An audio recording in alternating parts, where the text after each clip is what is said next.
Hey guys, Saba here from Body Viva. This next video is about prolapse, pelvic organ prolapse.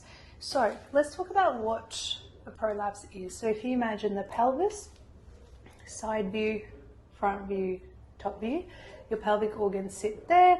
You have your bladder, your bowel and your uterus, and any of those organs with a prolapse, they can bear down a little bit or sit a little bit lower.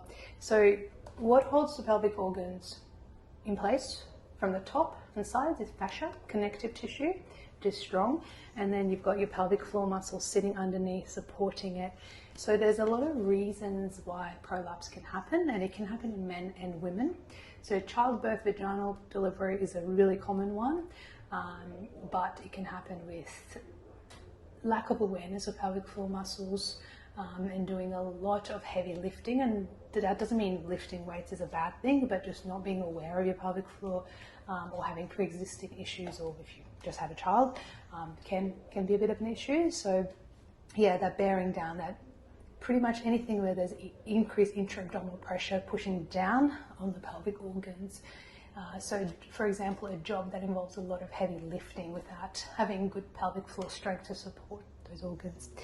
So in terms of stats, 50% of women over the age of 50 that have given vaginal birth will most likely have some sort of a prolapse. There's 3 stages, and generally with the mild ones, they're not symptomatic. So some people have it and don't even know about it. So it can be any of those pelvic organs. You have cystocele, which is the bladder, rectocele, the rectum, or uterine prolapse. So any of those organs can press down, bear down into the vagina. They're the sort of common ones. The symptoms are feeling of pressure, pain, bulging down, bearing down in the pelvis, or some women describe as they can see it, or feel the bump. They may feel it during intercourse or when they're emptying their bowel bladder. Sometimes they may find it hard to empty their bowel. Sometimes the symptoms are recurrent UTIs, and they can be worse at the end of the day as well. The other common causes are constipation, coughing, sneezing, hay fever, post-hysterectomy.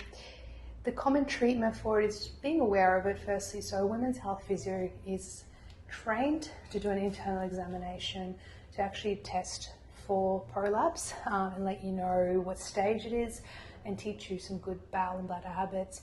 There's pelvic floor training, there's education, and then still conservative treatment wise, there's support pessaries that we can insert. There's different types, and teach you how to insert and remove that may support that pelvic organ prolapse.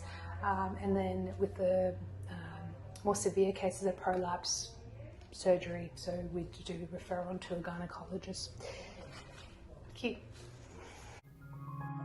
you.